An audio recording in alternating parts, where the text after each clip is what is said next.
So, today we're starting Daniel chapter 7. Excuse me. Up to this point in the book of Daniel, we've been going through the historical part. Okay? Remember at the very beginning, it started with Daniel as a royal hostage being taken from Jerusalem to Babylon. Excuse me. And this was about 586 BC. And while he was there in Babylon, of course, hostages, in this era, this is a very common thing. Hostages just didn't sit around. They were put to work. In this case, Nebuchadnezzar wanted to incorporate the best of the conquered people into his government to help him govern more efficiently. And Daniel and his three friends were part of this academy, part of this university course for 3 years. And at that point, Daniel made it quite clear he was not going to compromise when it came to anything that had to do with God. And so we saw his standing up. We're not going to eat food that's against the Mosaic law for whatever reason. And it turned out okay. God had his hand on it. Chapter 2, we talked about Nebuchadnezzar's dream and his test of all the so-called wise men. He says, I had this dream. I want you to tell me what the meaning is. They're saying, sure, no problem. Just tell us the dream. Nebuchadnezzar says, no, I want you to tell me the dream. And it wasn't because he forgot it. I mean, a lot of commentators will say that. It wasn't the case at all. He knew what the dream was. He was testing his men. Are you legit? If you truly have that, bat phone to the gods and are able to, find out the secrets directly from them, then you should tell me what that dream is. It's simple, right? And they're saying, no, it's not. This is impossible. And so he says, okay, fine, you're dead. That means you guys are all phonies and frauds. And when they went to Daniel said, oh, hold on a second. He asked for an audience with the king, and he said, look, I'll find out the interpretation. Just give me a little time. And the king's like, oh, yeah, that's right. You guys are really good. I didn't give you that chance. Yeah, go ahead. Just take the time. Let me know what the dream is, and let me know what the interpretation is. And again, Daniel gets his three friends. They have a prayer meeting. And that night, Daniel has the same dream that Nebuchadnezzar was, and he knew it was from God. And in saying, oh, wow, how wonderful I am, I got this dream, he immediately gave glory to God for this. He goes into Nebuchadnezzar and not only tells him what the interpretation is, he tells him the dream and this wasn't asked for, what the king was thinking about before he went to sleep. And that, of course, it was all true. And the king is just completely blown away by this. He makes a little, we'll call it a confession of faith. And saying, oh, wow, Daniel's God's wonderful. He knows everything. But the next chapter 3, he decides either he kind of ignored it or he didn't make the connection between Daniel and his three friends. He does basically a political thing by building this huge statue out in the plain of Dura near Babylon. And it's real simple. Everybody, if you're an official in this kingdom, to show loyalty to me, you're going to bow down to this statue. And for most of the pagans, they're thinking, no problem. I don't want to die this horrible death. There's this furnace nearby that was burning loudly, and maybe someone threw a log in to show how fast that log burned. It's like, yeah, I don't want any part of that. But there are three people that didn't. Shadrach, Meshach, and Abednego, the three friends of Daniel. And, Nebuchadnezzar just calls them to him. It's like, look, is this true that you didn't do it? And then without waiting for an answer, he says, look, okay, we'll give you a second chance. When you're ready, we'll just go through this all again. We're going to repeat this worship service just for your benefit. And, I don't know if he was being sarcastic or if he was truly being somewhat merciful, giving these guys another chance. But they viewed it as, it doesn't matter, we're not going to do it. I mean, our God can protect us from you. And even if he doesn't, even if we get burned up in that fiery furnace over there, we're not going to bow to it. We're not going to compromise one bit. And of course, he gets angry. He gets basically over angry and has them heat up the furnace 7 times normal. It wouldn't surprise me. And this, by the way, I looked this up later. I didn't mention it when we talked about it. That was actually a very dangerous thing to do, because as you heated it up, even though it was an adobe and clay building, the hotter it gets in there, the more the structure begins to start to break down. Okay? Some people don't realize this, that this has happened quite a bit. A couple of times where a gasoline truck would smash into a bridge abutment and catch fire. And because of the intense heat, which is on the par of what's happening inside one of those things, the concrete starts to break apart and the steel inside starts to melt and the bridge collapses. Okay, we're talking modern bridges. We're not talking ones that date back in the 30s or something. We're talking the ones that were built, 5-10 years ago. So if you're heating this up too much, you're asking for trouble, because it's going to start crumbling on the inside. Didn't matter. There was Shadrach, Meshach, and Abednego get thrown in. They're walking around inside like it's the king's garden. And there's a fourth person in there who's really shiny. And even the king looks and says, wait a minute, we only threw 3 guys in there, and there's a fourth one. And he looks like he's one of the gods or a son of the gods. He recognized that fourth person was special. He calls for the three friends to come out. They do. The fourth guy disappears, and he makes an even more emphatic statement of faith. Okay, don't mess with this God. This guy, he saved him from me. And the history continues. And apparently in chapter 4, as we read, Nebuchadnezzar still didn't quite get it. He's still very boastful. And, on a human terms, he had every right to be. He was probably the most powerful potentate in history.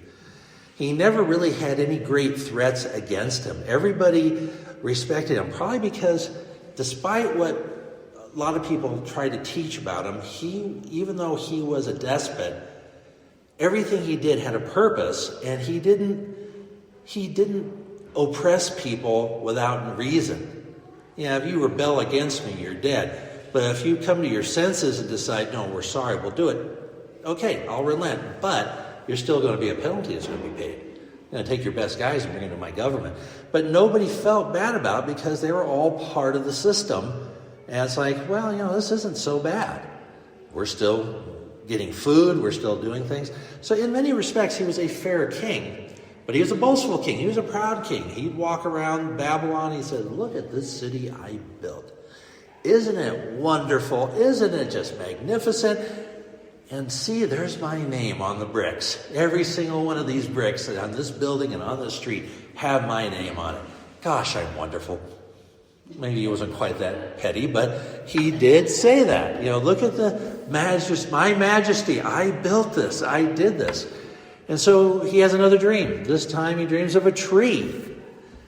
And he's looking at this tree, and suddenly an angel comes down and declares, chop the tree down, strip the branches and the fruit, okay? But put an iron band around the stump, just get that thing out of here.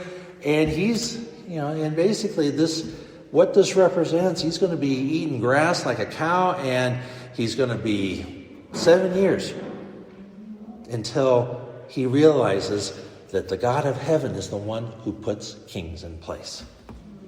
Okay?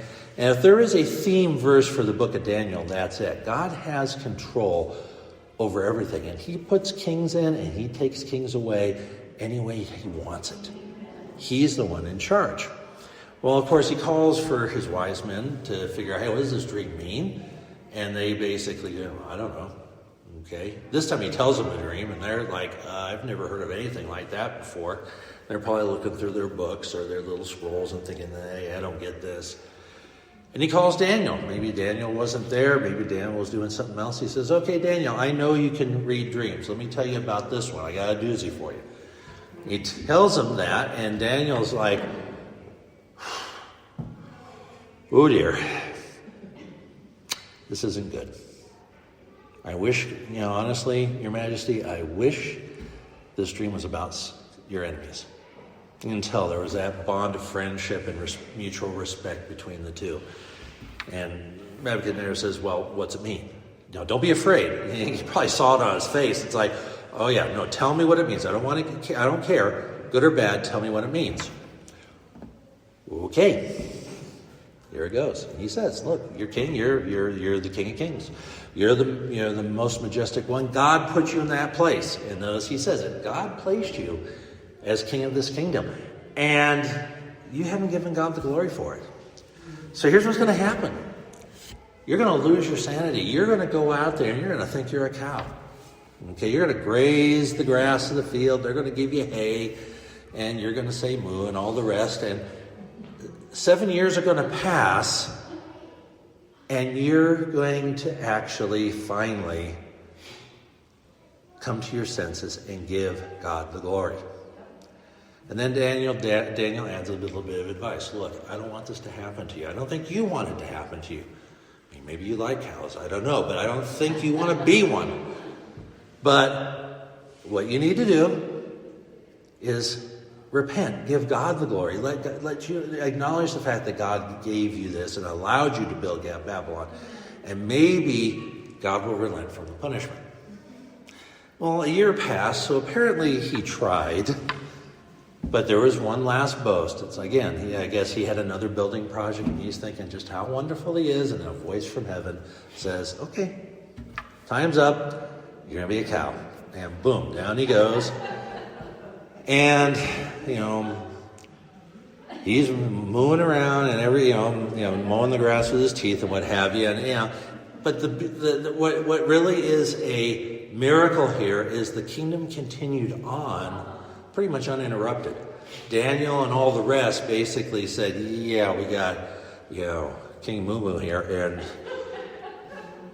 we can't let everybody know this is going to happen, so let's act like it's not happening. Make sure we get the best hay for him, though. We don't want him to starve. We want him to, I don't care if hay is $15 a bale. We'll get it for him. He's king. He's got the money. And 7 years passed. And finally one day, when he was grazing out in the back 40, he suddenly looks up and realizes, what am I doing here? And he looks up and he realizes in a flash, this God is the God of all things. And later on in that chapter, another beautiful profession of faith. And this time, it wasn't just giving lip service. This time, well, as I put it, I fully expect when I get to heaven to see Nebuchadnezzar there. I fully expect to see him. Okay? Belshazzar, don't know, because that's in the next chapter. Nebuchadnezzar dies, and as we know, there's a bunch of different changes in kings. And at this point, literally the Medo-Persian Empire is on the verge of conquering Babylon. And Belshazzar, who's now actually the son of the king, who's viceroy in Babylon, is trying to basically boost the morale of his people by having a huge party, which, kind of makes sense in a way. But he gets a little too blitzed and decides, this wine here, let's have it in the holy vessels that Nebuchadnezzar brought back from Jerusalem. Then it's going to taste really good. And so he orders for those to show up. And I'm sure there may have been a few there that basically said, you want to rethink that? Because a lot of them remembered and served Nebuchadnezzar and knew what the God of the Israelites meant to Nebuchadnezzar. And here's his grandson sitting here saying, yeah, let's drink out of him. It's like, are you sure about that? I'm the king, do it. Okay, fine. They bring him in. And as they start toasting their gods, on the opposite wall, right next to a lamp, so everyone was going to be able to see it, was as a hand appeared and started writing. And we go from left to right. It went from right to left. That's how they do it in Hebrew and Aramaic. Mene, tekel, upharsin. Words that they knew what they meant by themselves, but together it was meaningless. In come the usual suspects. The wise men come in. They're trying to read it. They're scratching their chins. They're thinking, we know what these words mean by themselves. There's talking about money, talking about weighing, but that could also mean dividing. Wait a minute. And this one down here, that could be division or Persian. I don't know. We don't get it. There's multiple meanings here. And mom saves the day. Nebuchadnezzar's daughter, who was the mother of Belshazzar, comes out because she's heard about the uproar. And she says, look, calm down. Belshazzar, just calm down. There is a man in this kingdom that can do this. There's Daniel. He was your grandfather's advisors for years, and he was good at interpreting dreams and solving mysteries and all these kind of things. And the sad part, Belshazzar didn't even know who Daniel was. Because when Daniel shows up on the scene, his first words, "Are you this Daniel?" And of course he has to dig, "Who are among the captives from Judah? And I've heard all about you, how you can do this and read, interpret dreams and unravel puzzles and mysteries and so forth." And it says, "Here's what I want you to do. See that writing over there?" The hand came out and wrote it out just mysteriously. We don't know what it means. If you can read it and tell me what it means, you are going to be the third ruler in the kingdom. We're going to put a robe on you and a gold chain, and you're number 3 underneath myself and my dad. How's that sound? And Daniel basically very respectfully said, "Who cares about your rewards?" Because I think Daniel knew him. And today we're going to see why he knew. I think Daniel knew. I'm only going to be the third ruler of the kingdom for a few hours. Who cares? I don't really need it. But I'll still read it for you anyway. And he reads it. He says, "Look, in a nutshell, Belshazzar, this is your last night on earth." Okay? Mene, tekel, upharsin. It means that you've been, God has counted the number of your kingdom, and the kingdom is done. And because mene was mentioned twice, it's happening fast, like tonight. And tekel means you've been weighed in the balances and found wanting. And of course, he had already given an explanation about why that was, but finally, upharsin or Perez, your kingdom this night is going to be divided among the Medes and the Persians. And to Belshazzar's credit, he went through with his promise. He put a robe on him, put a chain, proclaimed him third ruler of the kingdom. But as Daniel foresaw, that position lasted all of a few hours. When Cyrus the Great had his soldiers sneak in, and they took Babylon basically without a fight. Yeah, Belshazzar died, but Daniel lived on, and he lived on. Now, Cyrus put his general Darius the Mede in charge of Babylon as a viceroy, and he recognized Daniel's abilities and his skills and his gifts, and decided, I'm going to make this Daniel guy, I'm going to make him the prime minister. Basically, he is only accountable to me. All the other administrators are accountable to him, and the ones below that are accountable to them, and so on. And basically the idea was we're going to prevent graft and corruption at this point. And all of these guys didn't like Daniel. 2 reasons. One, he was a Jew. They still had to rub that in his face after 60 years of faithful service. And 2, Daniel's too good. He'll make us look bad. And in fact, he will stop us from padding our own pockets with bribes, which should be a normal fact of life in this kingdom.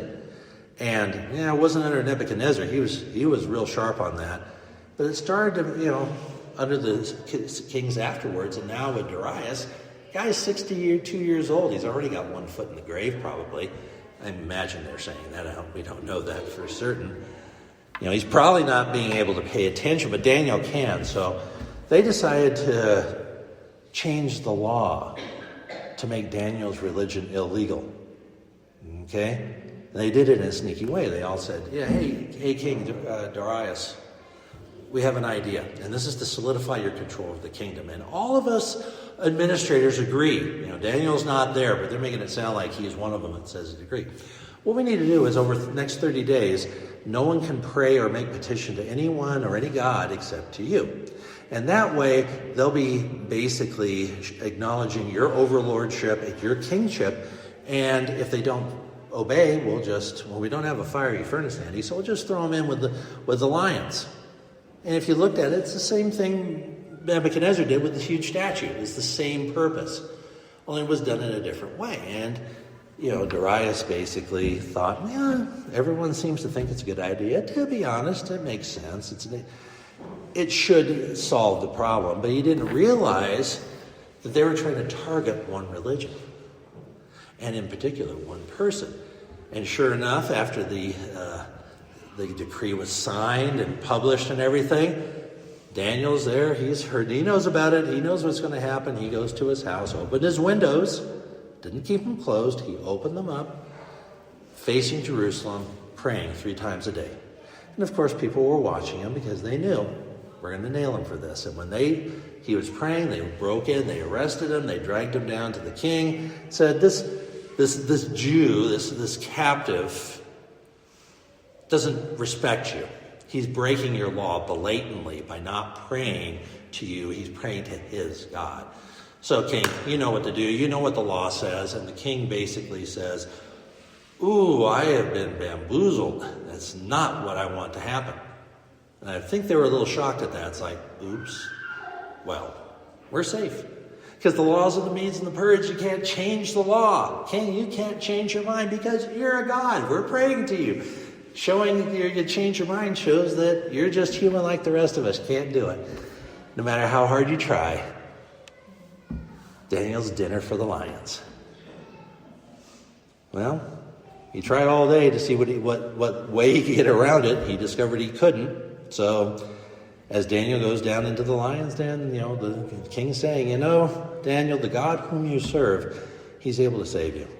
And we don't know if Daniel replied or not. We don't even know what his attitude was. It was probably very similar to Shadrach, Meshach, and Abednego. Oh, well, if this is the way I'm supposed to die, I will, but God will save me if he wants. So let's get this over with. And so down he goes, and the king spends a restless night. He doesn't, he's worried about his friend. And he's reminded every time he thinks about it, man, I was stupid. Why did I let them talk me into this? I should have known something was wrong when Daniel wasn't there. I should have known this. Well, as the sun starts, as the dawn breaks, this is before the sun came up, as dawn breaks, as it's starting to get light, he gets up, he gets down there, and they've already broken the seal and removed the stone. He says, Daniel, you down there? Is the God whom you serve saved you from the lions? Daniel says, yep. He sent an angel come down, kept the lions' mouths closed. Up he comes, no scratches, nothing. Probably smelt a bit like by the lions, but when you're that close quarters and you're sleeping and you're probably using one as a pillow, it's like, this is comfy. What are you going to do? And of course, the people who basically lied. See, there was the way out was, they lied to me about this. They said everyone thought about it. In they go into the lions' dens themselves. And all their family, all their children. That sounds horrible. Yeah, but there's a reason. This was, again, Persian law. We're going to make sure nobody comes back and tries to assassinate me in retribution for this rightful death. So now, that was in a nutshell, a very long nutshell, first 6 chapters of Daniel. Chapter 7 is starts the prophecy section.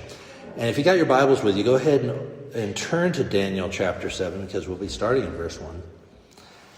And the way this book is written, we actually go back in time a little bit. Daniel had all the history section in the first 6 chapters. And of course, they weren't chapters back then. But in that first section. And the second half of the book now is all the visions that Daniel himself saw. Starting here with chapter 7. There's one in chapter 8. There's one in chapter 9. And so on down the line. And at this point, we're slowing way down. We're only going to get past the first 18 verses of chapter 7 today. We're going to have the rest next week. But this, according to it, is in the 3rd year of Belshazzar, king of Babylon. Now remember, we talked about this before, that Belshazzar was merely the viceroy. His father was King Nabonidus, who was truly the last king over Babylon. He ascended the throne in a coup in 556 BC. But within 3 years, within a couple of years, he put his son in charge so he could do battle down in Arabia. So as we are going to see here, the events described in these 2 chapters, 7 and 8, actually occurred before the events described in chapters 5 and 6. Okay? So we can rewind a little bit. Daniel's in his 70s at this point, and so he's now going to report the visions he had personally. Up to this point, it was Nebuchadnezzar and all the dreams and the writing on the wall and all that. Now he's saying, look, I had dreams too. And except for the dream in chapter 2, the statue of Nebuchadnezzar with the head of gold and the arms and chest of silver and so on, none of the dreams that he looked at had a great view or I should say, it didn't have the big view. Only chapter 2, the statue, had the big view of history ahead, or future history, if you want to call it that, at that point in time. Okay? But everything in chapter 7 on, and this is where it gets interesting, everything in chapter 7 on does take in this big view. So let's go ahead and jump into it. Daniel chapter 7, verse 1. In the first year of Belshazzar, king of Babylon, Daniel had a dream and visions of his head while on his bed. Then he wrote down the dream, telling the main facts. Daniel spoke, saying, I saw in my vision by night, and behold, the 4 winds of heaven were stirring up the great sea. And 4 great beasts came up from the sea, each different from the other. The first was like a lion and had eagle's wings. I watched till its wings were plucked off, and then it was lifted up from the earth and made to stand on 2 feet like a man, and a man's heart was given to it. Suddenly another beast, a second like a bear. It was raised up on one side and had 3 ribs in its mouth between its teeth. And they said thus to it, Arise, devour much flesh. After this I looked, and there was another like a leopard, which had on its back 4 wings of a bird. The beast also had 4 heads, and dominion was given to it. After this, in the night visions, and behold, a 4th beast, dreadful and terrible, exceedingly strong.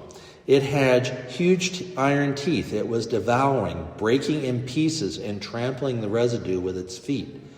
It was different from all the beasts that were before it, and it had 10 horns.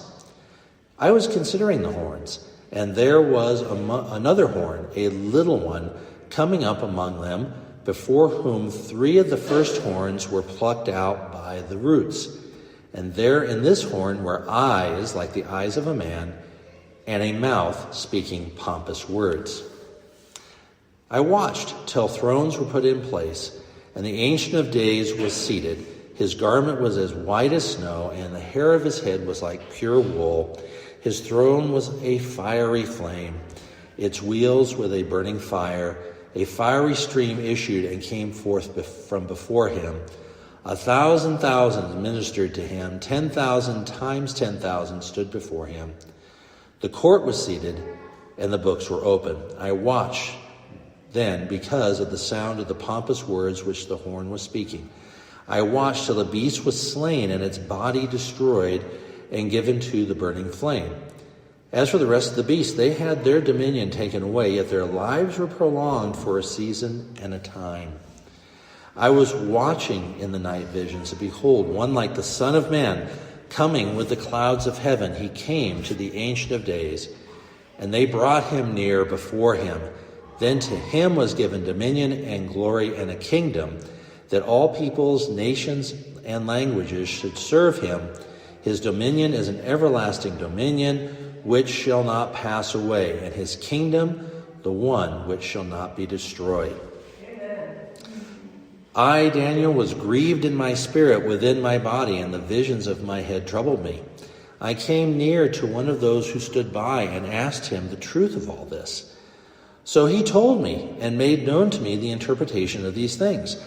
Those great beasts which are 4 kings which shall arise out of the earth. But the saints of the Most High shall receive the kingdom and possess the kingdom forever, even forever and ever. Wow. Now it's interesting, Daniel says in verse 1 that these were just the main facts. Essentially, this was a summary of this vision. Man, that's quite a vision to summarize. You kind of wonder what he left out. It's kind of a full report. Now, if you looked at this carefully, and you've been with us all along, this sounds very familiar. It's like, this almost sounds a lot like, not exactly like, but very similar to the Nebuchadnezzar's vision in chapter 2. Is talking about 4 empires, and that's what the different parts of the statue were these 4 empires. And then there was a 5th arising from the remains of the 4th, though Nebuchadnezzar's vision really didn't talk that much about what was going to happen with the toes of clay and iron. There's more detail here in chapter 7. And if you look carefully, Daniel is not a passive witness here. I know we've all had dreams where we're actually participating in something. It's not just we're sitting there like watching a movie or something. You're actually walking around and you're interacting with people. Some people you know, some people you don't. And you're doing some crazy things. After all, we are talking about dreams. And it seems like Daniel's kind of in that type of dream now. He's standing, he's watching this. The first thing he sees is this great sea. Okay? Now, throughout biblical literature, the sea always is a picture or symbolic of all the Gentile nations or the human race in general. And you have the 4 winds that are causing the sea to be in turmoil. Those who have read Revelation, this sounds very familiar. Okay, the beast comes out of the sea. Okay, and there are other places, including in Daniel, they talk about the fact that the sea is being, restless. It's like the waves. Watching, if you've ever been down to the coast, east or west coast, and watching a storm and all the whitecaps out on the ocean, and you don't take a boat out there because you don't know what's going to happen. It's too rough. And it's unpredictable. And this is kind of the course of history. There's a parallel here. Despite what many historians have tried to do and have failed almost completely, there is no pattern to history. Okay? At the most, they'll say, well, history repeats itself. If you really look into it, history never repeats itself. Oh, yeah, there are similar events that take place that appear that history is repeating, but it really isn't. Every new event is unique in many ways. Yeah, they may bear similarities, but it's like 2 people, look similar in the fact that both of us have 2 arms and 2 legs. Okay? But it doesn't mean we're the same, and history works the same way. And that's because man's not in charge of history. Okay? As we mentioned in Daniel 4, the Most High rules in the kingdom of men. And what we see are the invisible winds of God that controls these different patterns of history. And of course, these patterns are these things that Daniel is seeing. Okay, the first thing that comes up, this first beast that comes up out of the sea, is the lion with the wings of an eagle. Okay? Well, that was the symbolic of the Babylonian Empire. Okay? In fact, if you look at recreations of Babylon's Ishtar Gate, what guarded both sides? Two lions with eagle's wings. So essentially that was the symbol of Babylon. And Scripture notes, especially particularly in Jeremiah, but also elsewhere, Babylon is always identified with both the lion and the eagle. Okay? So you have a description. This is Babylon. And this goes even further, with the lion being lifted up. Its wings are plucked out, which means its sovereignty has been taken away. But then the lion is lifted up to stand like a man, and he's given a man's heart. This references Nebuchadnezzar's 7-year insanity and his restoration to power. Okay? Now, as we see, both of these basically say, this vision and the one Nebuchadnezzar had with his head of gold, at some point, that kingdom is going to end. Okay? And when we studied chapter 5, we saw its ends. At this point now, what we're seeing here was about 14 years before the events of chapter 5. Okay? But it's going to end. Let's move on to the next beast. Bear with 3 ribs in its mouth symbolized the Medo-Persian Empire, which defeated Babylon. And this parallels the arms and chest of silver in Nebuchadnezzar's dream. Okay? The bear replaced the lion. It's interesting, though, there's no mention of any conflict. Well, that makes sense, because Babylon was essentially conquered without a fight. Okay, yeah, there were a couple of battles earlier on, but it was essentially a bloodless conquest. Now the lion or the bear is raised up on one side. It's like one side stronger than the other. Well, because it were a league of two people. And the Persians, in this partnership, the Persians were more powerful than the Medes, even though the Persians actually adopted a lot of the laws of the Medes. You hear over and over. We talked about this, the laws of the Medes and Persians. Okay? As for the 3 ribs that the bear carried in its mouth, a lot of commentators have argued over this, but most agree that the best explanation is that those 3 ribs represent the 3 major conquests of the Medes and the Persians that were made under Cyrus and his son Cambyses. The Lydian kingdom, which was conquered in Asia Minor, was conquered in 546 BC. Babylon, which was conquered in 539. And Egypt, which Cambyses acquired in 525 BC. Okay, so these armies did indeed devour much flesh as they marched across the ancient world. Okay? Leopard with 4 wings represents Alexander the Great and the swift conquest of his army. Okay? Now one has to remember at this point in time, now some say, well, where does it say here that this is what they represented? Chapter 8 parallels and actually gives names. And this is an interesting commentary here because at the point that Nebuchadnezzar, or that Daniel was writing this out, Greece wasn't even a single nation. It was a bunch of city-states that fought each other all the time. Athens, Sparta, and all the rest. Okay? And they fought each other. And it wasn't until the Persians decided they wanted to take advantage of this anarchy, and they tried to conquer Greece and failed. Okay? And at that time, Greece, saying that Greece was going to conquer the world is kind of like someone coming up and saying, well, in a few years, a couple hundred years, El Salvador is going to conquer the world. Okay? I'm not saying it can't happen because God can do anything he wants, but that's how it's viewed. It's like, Greece? You must be joking. They're not going to do anything. Yet, that's what's happening here. How do we know? Well, the number 4 is associated with this beast. 4 wings and 4 heads.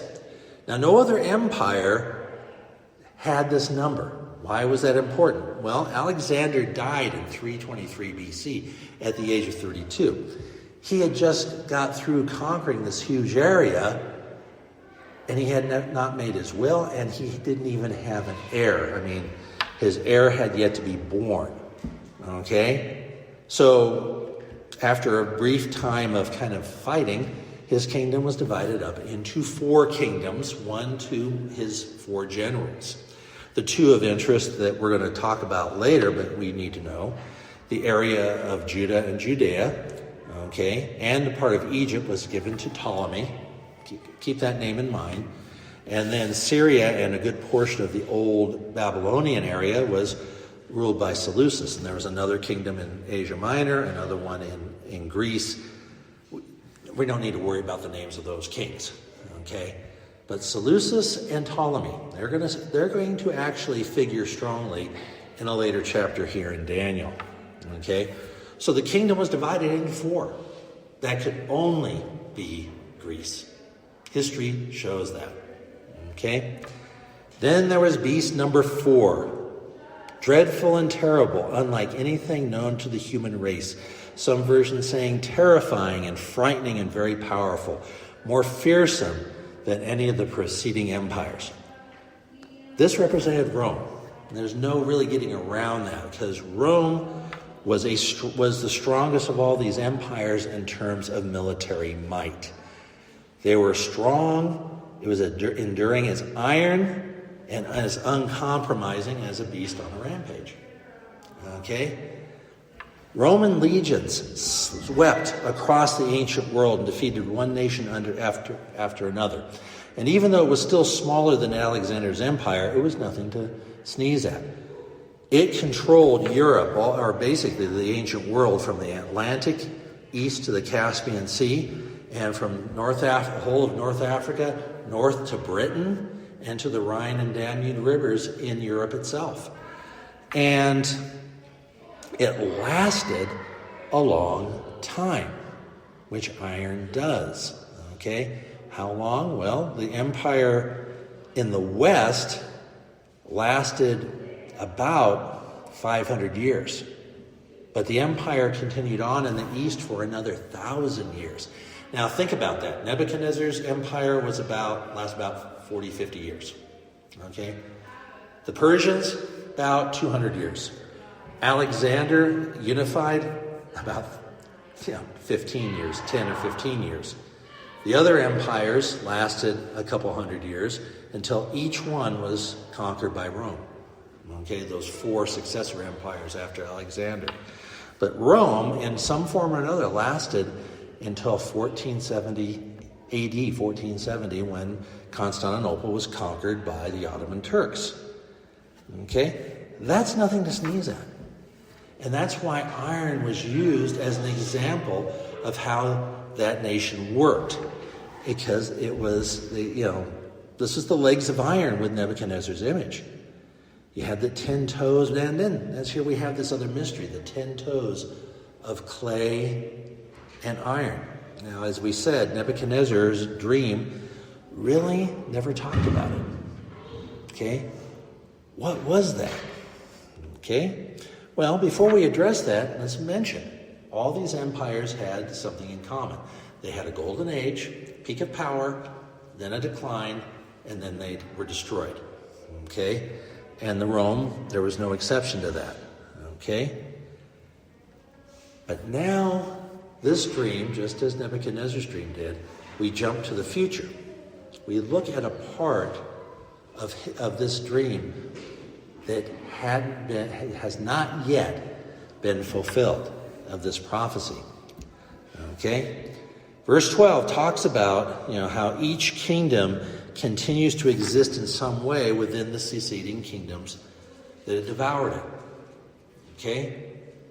Now, what does that mean? Well, if you look at it carefully, there is still a huge amount of influence from the Babylonian kingdom, from the Persian kingdom, from Greece, and from Rome, even to this day.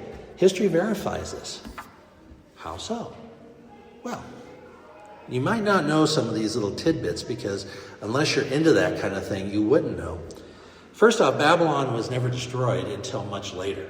It was destroyed, but the Medes and the Persians didn't destroy it. Alexander never destroyed it. Okay, and the Romans never destroyed it. It was after the Romans at some point where finally it was destroyed. It had never been rebuilt. But Babylonian culture and religion was maintained as a part of the Persian culture. Okay? And even today, the Babylonian system of astrology and occultic practices stem directly into modern astrology, including the signs of the zodiac and the true method of coming up with horoscopes. I mean, a lot of people will get their little computer app, they'll give them a horoscope. That's not how they're doing it. They use a lot of the old incantations and stuff that came directly from Babylon. Okay, ancient Babylon. Interestingly, not in such a sinister way, it was the Babylonians that came up with a 360 degrees in a circle. Now that came from a mistake that they thought that the year was 360 days. It made sense because the sun would start at one point, go up and down and so forth. But there was 360 degrees in a circle, 60 minutes in a degree, and 60 seconds in a minute. And timekeeping, they came up with the 12-hour timekeeping. That's Babylonian. Okay, now there were other nations that kind of came up with it, but a lot of them copied from the Babylonians. And Alexander, when he conquered Persia, he adopted a lot of Persian customs. In fact, he even claimed because he was the successor of the Persian kings, he should dress like a Persian. His generals did not like that. Why are you dressing like a conquered person? Well, Alexander had a different view of the Persian Empire. He didn't look at them as conquered people. He looked at them as worthy opponents that still needed to be honored. The last king, Darius III, was killed by his own men, and Alexander found out about it. He killed the men who assassinated Darius and then gave Darius a state funeral as the last of the Persian kings, and he was the successor to Darius III. Interesting how that worked. Today, how many people know that the game of poker started in Persia? It did. The same rules, too, unless you make some really weird modifications like, Louisiana poker where half the deck's wild. But that basic game of poker, straights, full house, all that kind of stuff, came from Persia. And Persians were the first nation to develop and employ a postal system. Okay? Now, granted, it may have been for the government, but it was still a postal system. You had post offices. They didn't call them quite that. That's what their purpose was.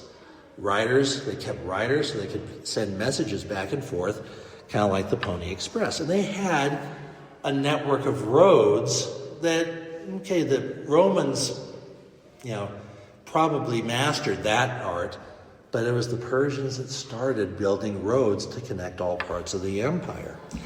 And another thing I was a little surprised at, you remember those things called checks? Now, you used to say pay to the order of, and you write the person's name, you date it, and you put the amount, and you write out the amount, and you sign it. Yeah, those things, okay? Started with the Persians. The idea of having a piece of paper that had all the right information on it, representing a large amount of money. Why? So merchants that went from place to place didn't have to carry a ton of cash on them because they knew, this guy's got money. You become a target for highway robbers. So let's get rid of that by having this idea of a modern check, modern banking, very similar to what we do now, except now we use debit cards and EFTs, electronic fund transfers. Okay, some people still use checks. Okay, I do occasionally, but not often. Freedom of religion. How American. The Persians started that. And we saw that. Remember, the Jews were allowed to go back to their homeland, and their temple was rebuilt at the expense of the Persian government. And the Jews were not the only ones who benefited by that. A lot of the captive people who were taken by the Assyrians, by the Babylonians, were allowed to go back to their homelands, and their temples were built on the government dime. A lot of people don't know that because we don't go deep enough into history to discover some of these little tidbits. And Alexander the Great was also, at least for the first, during his reign, and the successor kingdoms during their reigns for at least a couple hundred years, also supported freedom of religion. Though that kind of went south, that's another story for another Sunday because it does tie into what we're talking about now. Now, what about the Greeks? Well, the Greeks, you think about it, New Testament. What language was it written in originally? Greek. Okay? Greek replaced Aramaic as the language of business and government between different ethnic groups well into the modern era. Okay? The Romans adopted Greek as a kind of like, if you go into history back 100 years, how French was considered the language of the elite. If you were considered educated, you didn't just speak English or whatever your native, you learned French. Okay?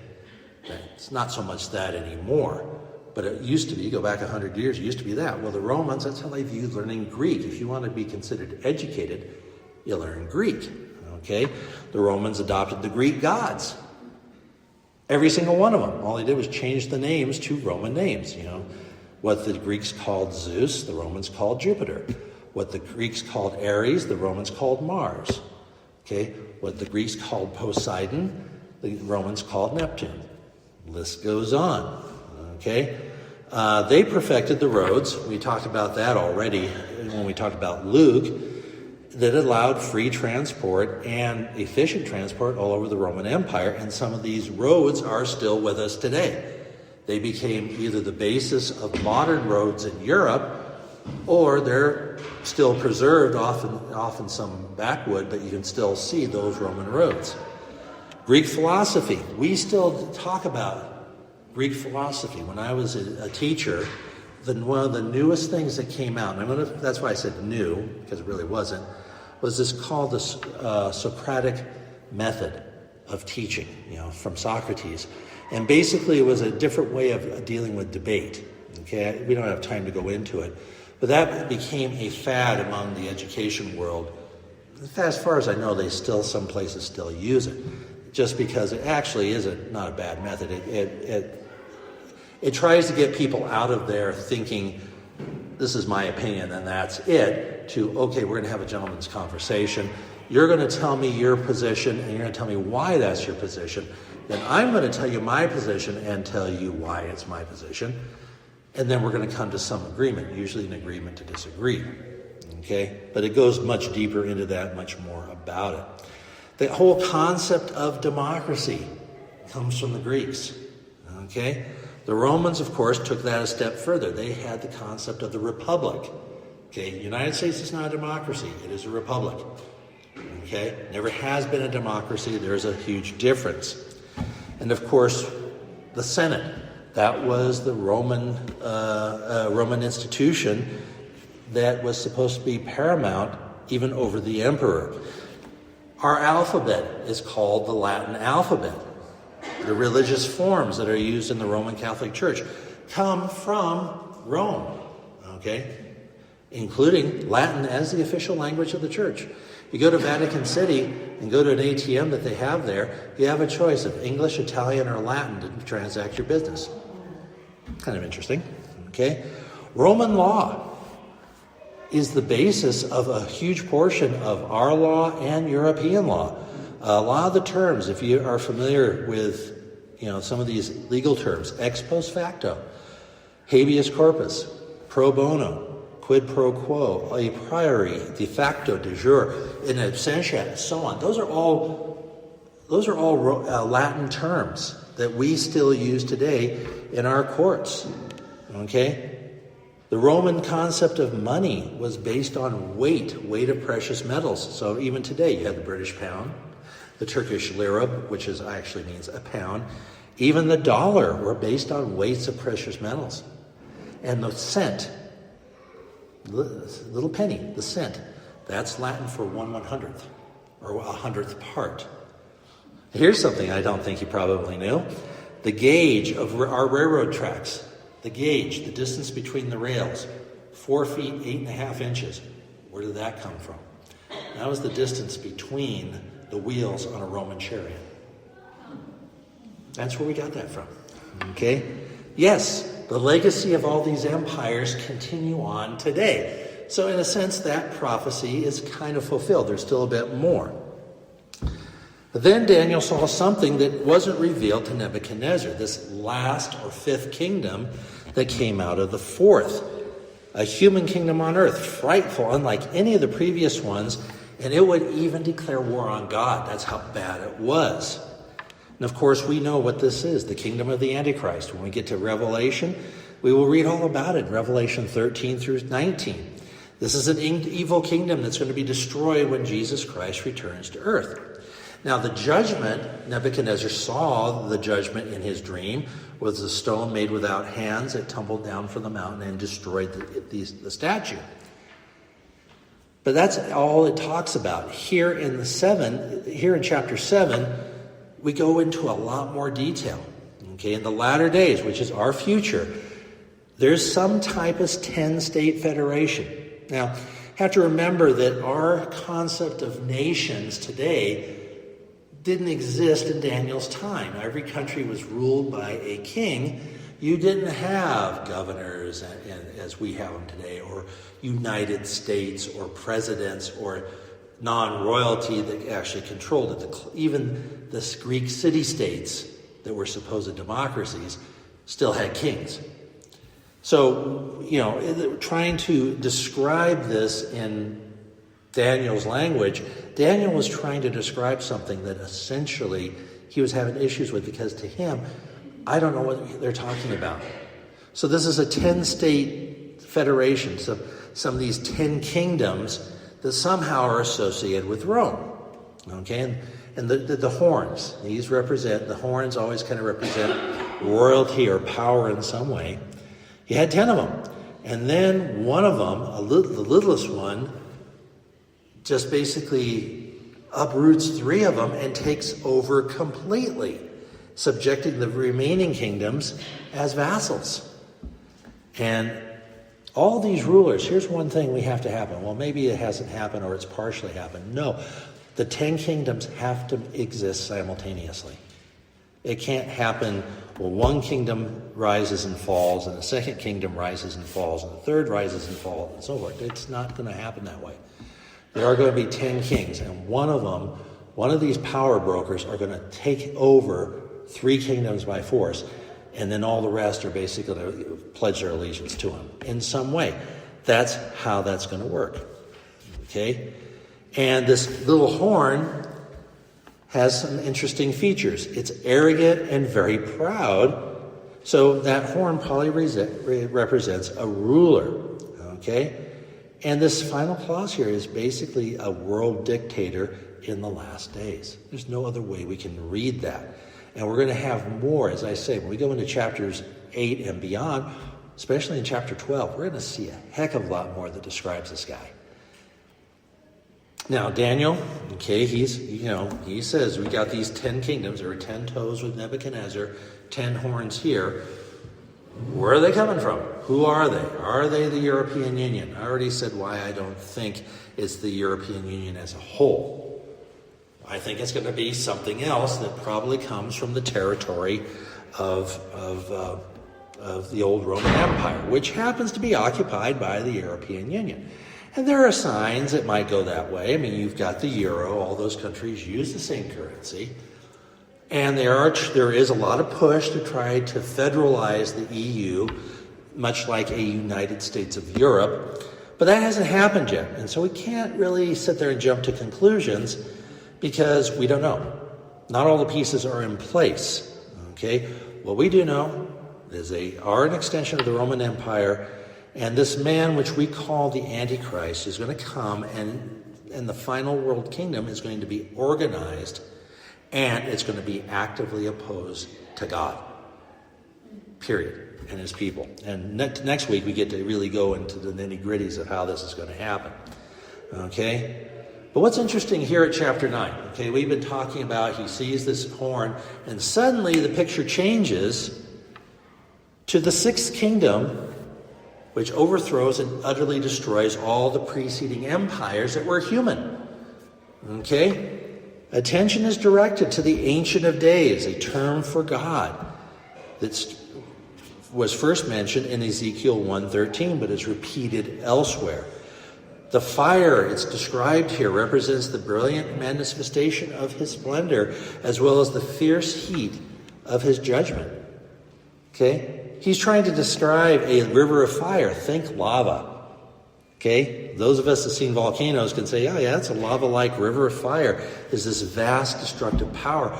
And an enormous heavenly crowd stand by. Okay? A heavenly court. And why are they there? They're going to lay judgment on that little horn. And those who stand by him. Okay? The record books are open. This sounds like right out of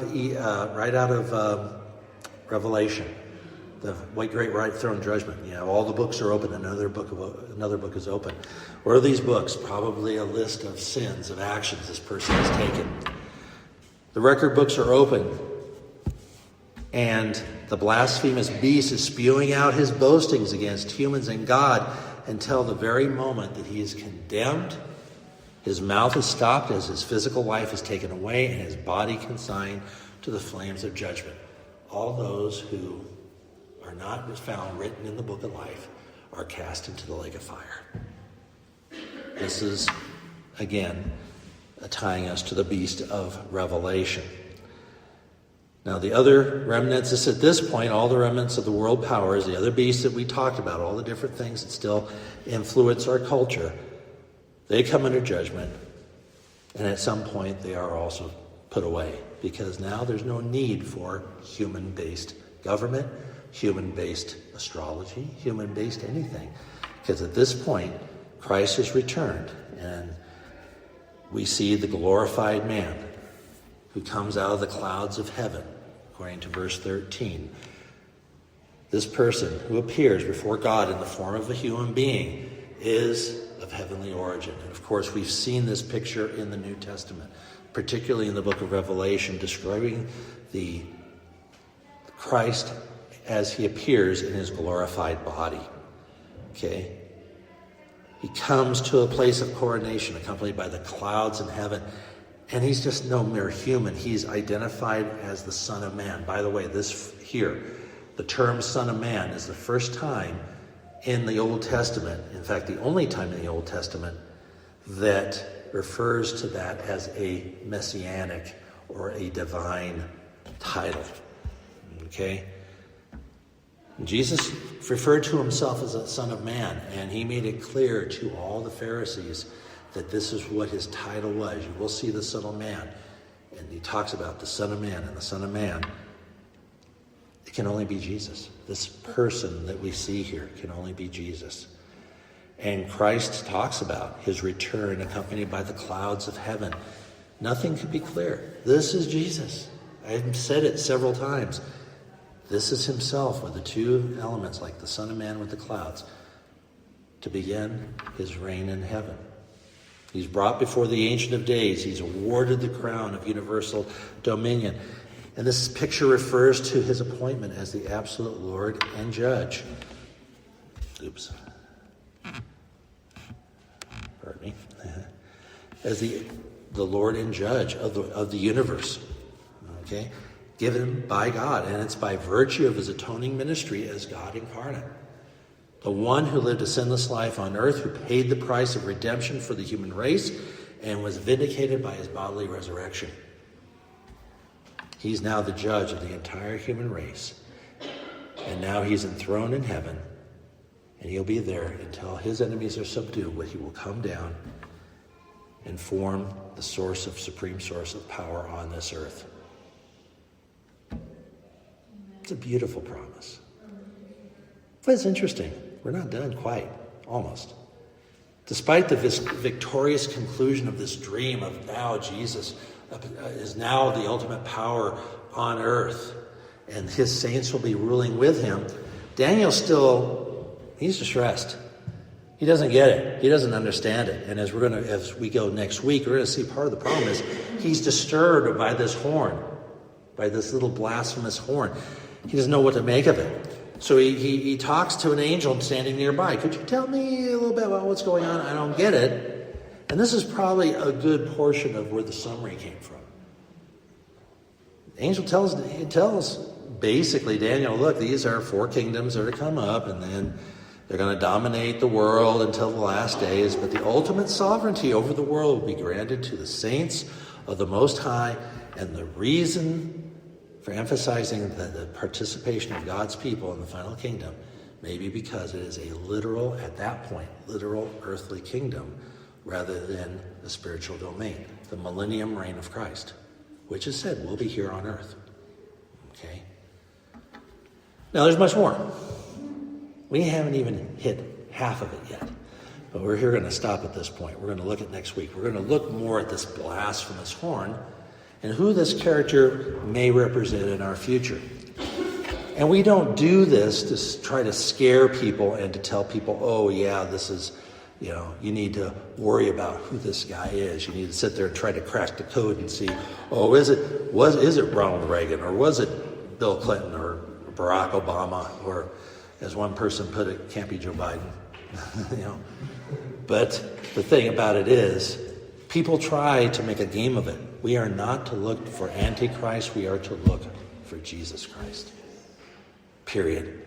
Because a lot of this isn't going to happen until after we're taken away. So, Father, we thank you for this view we have of our future. It's a lot. It's confusing. But there's more, Father. We're going to try to straighten it out through the guidance of your Spirit as we go into this more.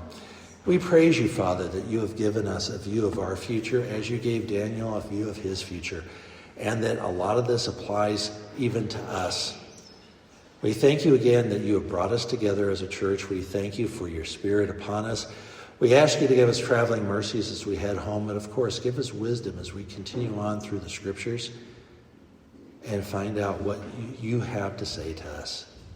We praise you, Father. We thank you. We give you all the glory in Jesus' name. Amen.